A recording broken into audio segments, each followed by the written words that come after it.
Thank you for choosing CTN. And now, it's time with Herman and Sharron. I love you. Hello, Thank everybody. you for joining us. I am so thrilled, excited, with anticipation Wow, for this next interview. exciting, right? Well, I am too, because we have Carol Kent back with us again. She's been with us, I think, a couple times before, and oh, what a wonderful writer and public speaker she is, and what a story she has to tell. She has her handsome husband, Gene, with her today. Yes, he's a knockout too, like she is. That's right. And Yeah, every once in a while you see couples and you say, they're supposed to be together. This is that kind of couple. She's written many books, and you were just saying, telling her how much you love this newest book that she's written. You need this book. It'll be on the screen so you can get your copy. Yeah. That's the book. Unquenchable. And the most amazing thing has happened to this family. In 1999, at the age of 25, Jason, Carol's only son, who was a U.S. Naval Academy graduate, was arrested for the first-degree murder of his wife's first husband, believing he was saving his two stepdaughters, isn't that amazing, from potential abuse at the hands of their father.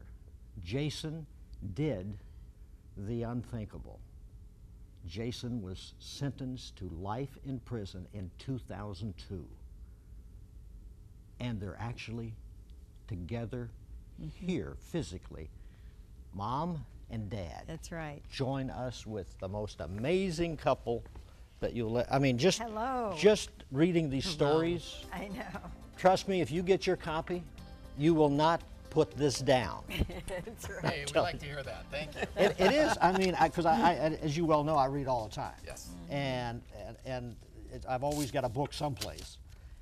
But there are a few books that come across my desk, and I speed read. So I do some interviews.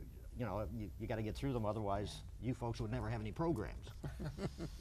But this is the kind of book that after you speed read, I go back, pick that up, and I'm going to read that again. Yeah, he was late getting home Yeah, last and night. she would say, "Where were you?" I said, "Well, I had to finish that book because it is." So when you get your copy, believe me, you're going to have the same condition. You're going to say, "Honey, just one more chapter. I'm almost there." Okay, and then he's going to say, "I thought you said that before." I know, but I got one more chapter. So it's that kind of book. It is just well written. But that's what you do. Well, I'm telling you, Herman, you're a good salesman. Well, and I pray that people will be encouraged in their I'm faith telling you, it is. when they read Unquenchable. Please, And That's this my is prayer. so new that we're the first interview, You're right? the very first interview, and it is just out. Oh, wonderful, wonderful. the things that have happened to you guys, and by the way, the book has similar stories, not the same kind of story, but throughout this book, as I read it, I'm going, you know, if I ever think I got a tough time, if I ever think that I can't make it, I'm just going to remember Unquenchable. Herman, suck it up. I mean, and you don't realize there are people out there that would see you two guys sitting in an airport talking to one another, and they're going through hell. Yes. And they would look at you two guys and say, you know what? They have never had a bad day in their life. Look at them. It is absolutely amazing. But what I introed with, a Naval Academy graduate. Yes. I mean, you've got to be so intelligent to even get in there and then to go through it and then watch. In fact, they had it on television. I watched this. Yes. I watched it and saw your pain and saw the son in chains walking across, sitting down. Yes.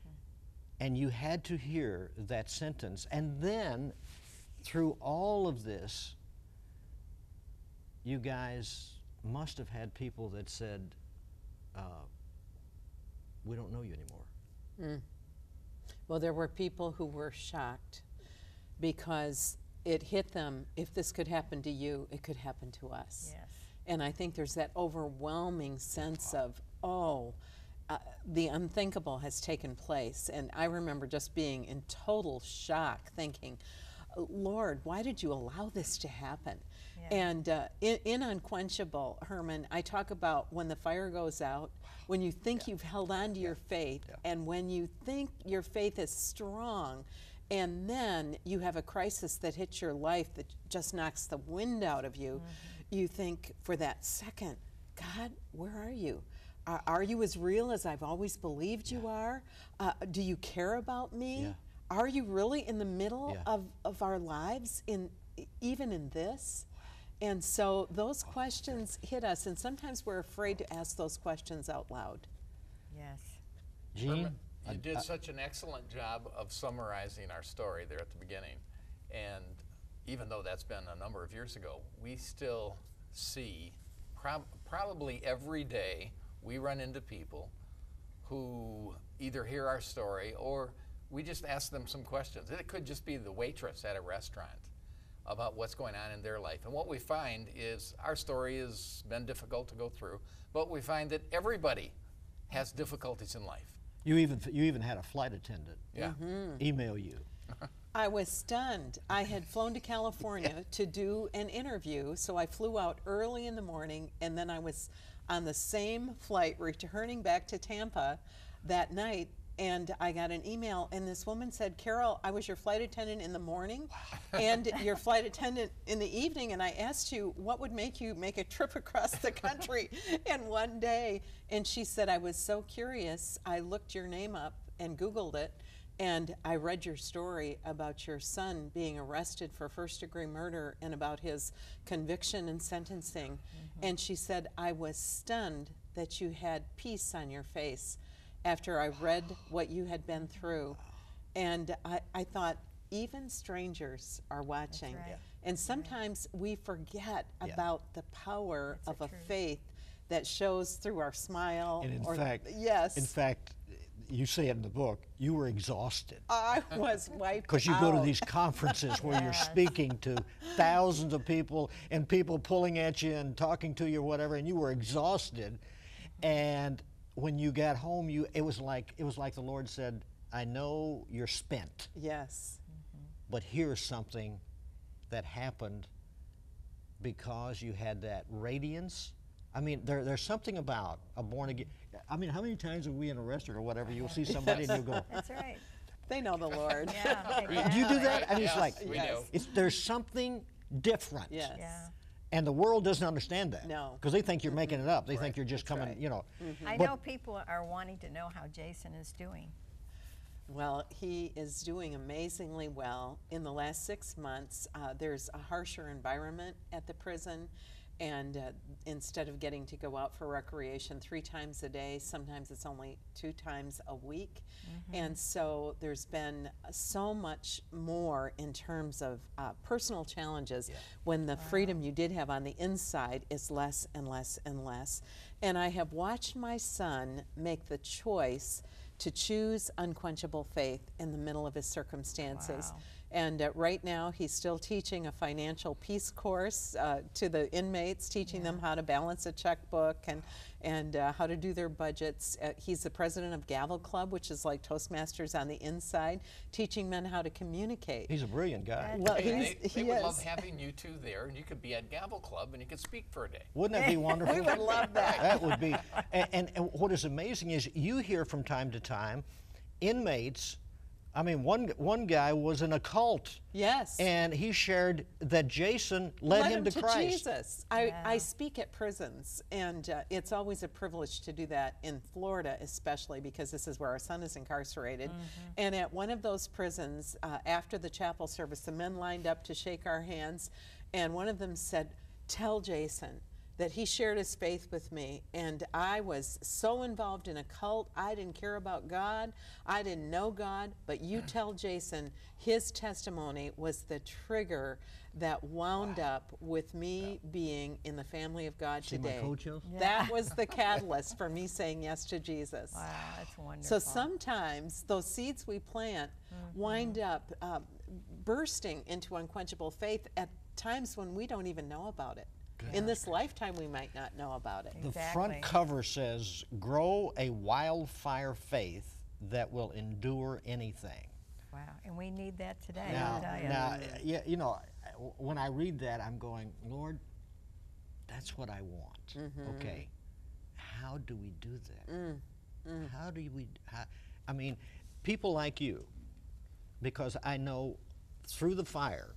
I heard somebody say to a guy that was doing silver, and you know they have to get all the dross and all of the impurities out. Yes. And the person was saying, how do you know when you're done? Because too much, you've destroyed it. Yes.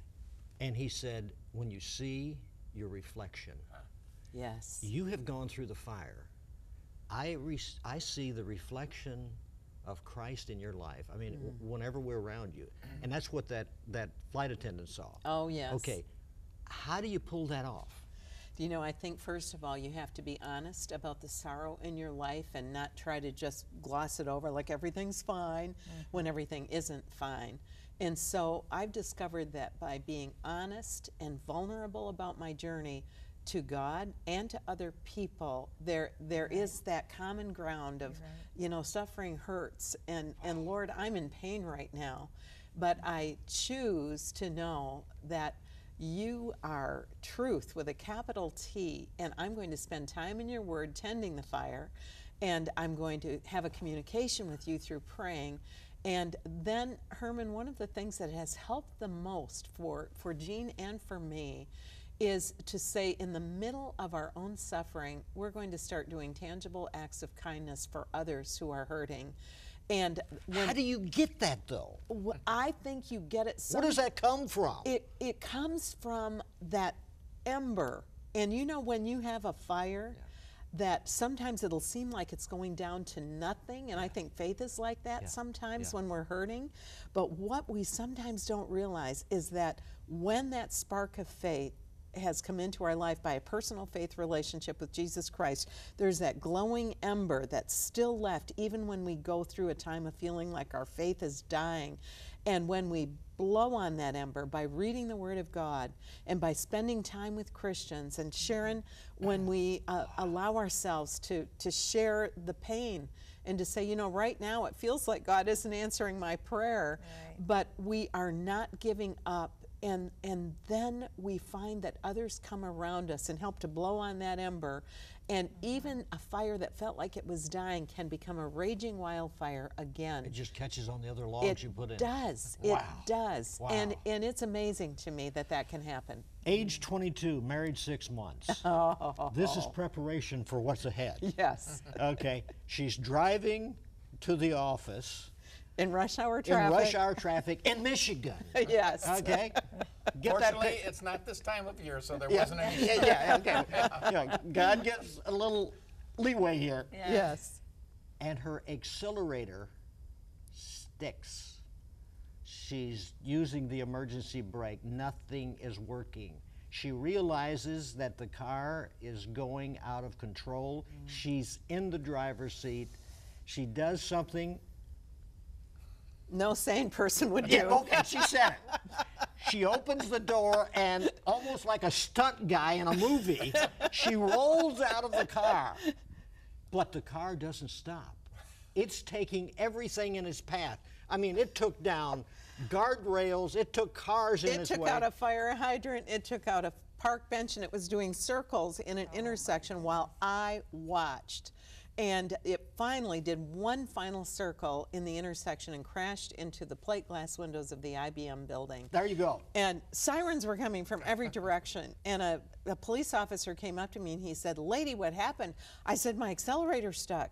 And he said, "Why didn't you turn the ignition off?" And I looked at him and I said, "I never thought of it. And I didn't. When I I'm didn't, reading the book, it's the first thing I thought of. well, of course, of course. Yes, I mean, why not? I'm in the office reading a book, okay? You weren't in the moment. I wasn't in the moment. And what we did not realize at that time is that that accident would trigger 7 years of legal cases coming against us. They had my nothing, goodness. and now they've got lawsuits. And we were paying for an attorney on borrowed money. Yeah.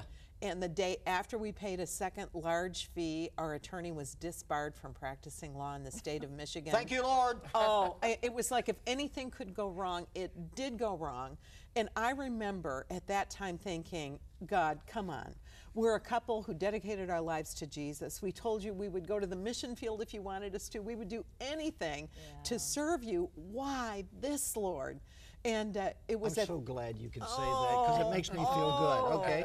But you know what, Herman? It was at that time that Gene put his arm around me, and we knelt in our little kitchen at one of those plastic kitchen chairs. We were there. And yes, we had nothing. Yeah. And he started to pray, and he just prayed, God, we choose to trust you. Even in this, we will trust you. gracious. And I'm going to cry now, because we never dreamed that life would get so much harder later. Yes. We never dreamed we would face the unthinkable, with his son being arrested for first-degree murder and sentenced to life without parole. And I was so thankful for a spouse who reminded me to hold on to my faith in the middle of the journey. And I know we probably have some listeners who don't even have a marriage, much less a good marriage. And they might say, how can I make it alone? And I want them to know Tell them right there at your that camera. you can choose unquenchable faith in the middle of your journey. Go to God's Word and reread the story in Daniel about Shadrach, Meshach, and Abednego, and the fact that King Nebuchadnezzar wanted to throw them into the fire because of their faith. And they wouldn't bow down to King Nebuchadnezzar's gods. And they said, we know our God will rescue us, but even if he doesn't, we will not bow down. Yes. And I want you to know that God is real, and that when you are in your worst pain, that God is in the flame with you, and that he never will leave you, and that sometimes we don't get the answers to our prayers in this lifetime, but a better day is coming. Hold on to hope. Amen. All the lawsuits were put aside. Yes. I mean, you came through it miraculously. 30 years later, after all of this, you met Jackie. Mm-hmm. Talk about her passion. Jackie was a beautiful African-American woman, and I connected with her as a friend after speaking to her at a speaking engagement. And then I noticed she'd show up in audiences where I was speaking, and I'd look out there and I'd see her bright smile, and she would just feed me like, sick 'em, Tiger, I'm with you, girl. And then I got a note from Jackie several years later, and she told me about her parents passing away and cancer in the family, blow after blow after blow. It's all in the book, but I mean, this story, you're going, one more, and that's the reason I couldn't Yes. put the book down. I'm going, there's more. Yes. And she said, I knew I had a problem when the sympathy cards were mixed in with the Christmas cards, and I still hadn't sorted things in time to get ready to teach school in the fall. And she said months had gone by and I wasn't functional. And it is so amazing that when we truly believe our faith is about ready to die, that we can still choose to look back on what God did. I call those burning bush moments, Herman. What is amazing is, and this is why I love the book, this person had that dynamic faith that me and you and everybody else would love to have. But it waned. Yes, It went away. And she wanted nothing to do with, and she only remembered what she used to be like. Yes. And the Lord brought it back. Yes, he did. That's the great thing. He does visit us in our need. And I like to remind people, document what God has done in the past. that's so good. Go back and start to list what he has done. God has given me his word. That's so much, that is so precious. And when we do that, we begin to remember what we have to be thankful for. Another story in the book. You got to get your copy. Promise me you'll do that. Here's another story. A single missionary served the Lord, get this, 40 years, and came home to just kind of relax and maybe have some retirement time. Missionary board said, all that money we were going to give you is finances. We're bankrupt. There's no money left. How do you deal with that? Lord, I served you on the mission field. I gave up all back there to do this. And now I'm here, and they tell me all the money is gone. What would you do? What did she do? Do you know, in her case, she shared with her supporting churches what had happened, and God put it on the hearts of people to begin to say, I will be one of those who will support you for the rest of your life. And little by little, God met her need, not overnight, but over a period of time. And I think sometimes we say, well, you know, I need this now. I need my answer right now because I'm losing my faith. But sometimes God reveals his answers over months and even over years. You travel all over the country. I mean, as good as you guys look, I don't know how. I mean, your bodies ought to be like a sleep swivel on an airplane. Yeah, you ought to look like prunes. I mean, it's amazing. But this is what the Lord has given you through this testimony of your son, and he's there leading people to Christ, giving his testimony every day, even as we sit here. Yes. Serving Christ behind bars. Charlie Crist, after all the stuff you went through, he was governor then, he declined to give him a clemency hearing. Any kind of clemency, Yes. right? Yeah, okay. And we weren't asking to get out of prison tomorrow. Yeah. We were just asking to get an end of sentence. Because right now he has a life sentence. And you An had ending date and eventually. you had in the book, you had documented, I mean, endorsements that anybody would die for. Yeah. But he had them. Yes. Actual endorsements, and the governor, who is trying to get governor again, said no to that. I don't know how. If I read one of those letters truthfully, I didn't know you from a hole in the ground, I would go, I got to take a look at this. This is unbelievable. But you were speaking in a big, huge church. Yes. And the senior pastor, Gene, I'm going to let you read this, the highlighted part. The senior pastor said this. He ended up saying, I never say things like this, but God is telling me this will be the year Jason Kent is released. Believe with me. Say it out loud with me. And before long, the whole congregation was chanting, this will be the year Jason Kent is released. This well-known pastor was saying that to us. Okay, now, in the moment, we're going back to that moment. Yes. How are you feeling? I was feeling like maybe God was revealing an upcoming miracle. Yes. And I heard hundreds of people. There were at least 1,000 women there that night, and they were all chanting, this will be the year that Jason Kent will be released. And then the pastor came up to me later and said, I do want to affirm to you, I never do this, but I just felt so prompted. And I went home believing this could be my year for a miracle. What happened? The year came and went, and Jason is still in prison where he is now. And Herman, I really believe people have good intentions, and they believe they're hearing a word from the Lord. Like the women who come up to me after a speaking engagement and say, Jason will win his trial. Yes. And I want to say, the trial's over. Yeah. But they want to believe the best for you. That's the And same so- women that go up to a man and say, God has told me you're going to be my husband. Yeah, I mean, it's the same thing. It's like, huh? Yes. Yeah. And I just believe people have good intentions, but sometimes they don't realize how hurtful that can be. Yeah, that's true. Gene, God bless you, man. Thank you. I mean, this lady is unbelievable. I don't know how you keep up with her. But I mean, you have been there Yes, every second. that's right. You guys have probably cried enough tears to fill 6 of these. Yes. You know, the scriptures say that God collects our tears. Yes. And we figure that there must be a room in heaven where he's got a whole Pantry. pantry of bottles of our tears. I can just hear. Have you ever wondered where the tears are? Come here, follow me. Take a look at this. But just think what a blessing it is that you have each other. Yes, Oh, yes. yes. I mean, you know, I was just thinking that. We've been married many, many years now. We met in the 9th grade of all things. And her father led me to Christ when I was 17 years old in high school. Wow, that's great. That is And way back amazing. then, God knew what he was doing, putting us together.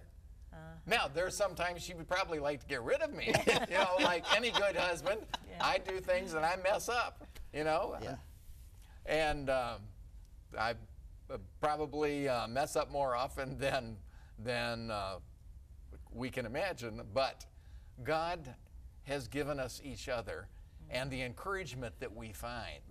You know, we're not up every day as far as mentally and spiritually being thankful for what we've been People through. need to know that, you know, Yes. because so many times, you like you're on the platform giving this powerful message from God. Yes. You're anointed.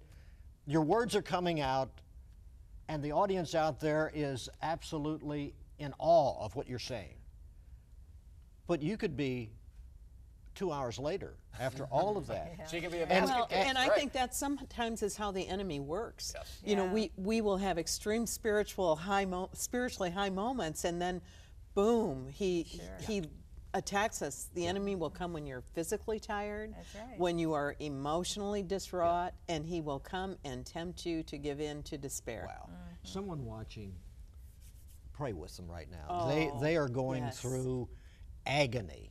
If you are in the middle of a personal firestorm right now, maybe your spouse has left you, you may be struggling with a child or a grandchild who's running away from God, hold on to hope.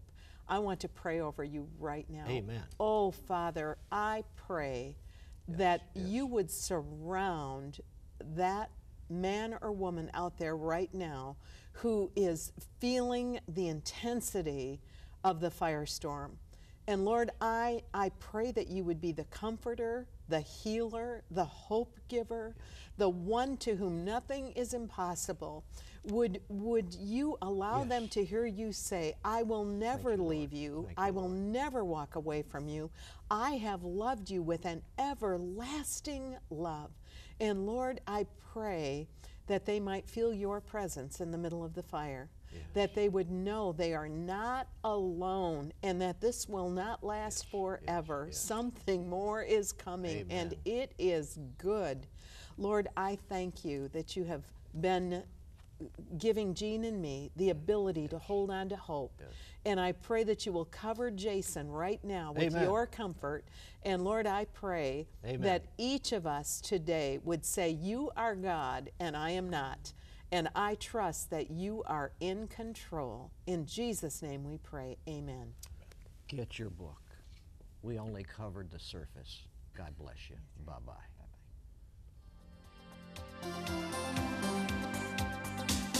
Thank you for watching It's Time. If you have recently made a decision for Christ, Herman and Sharron would like to hear from you.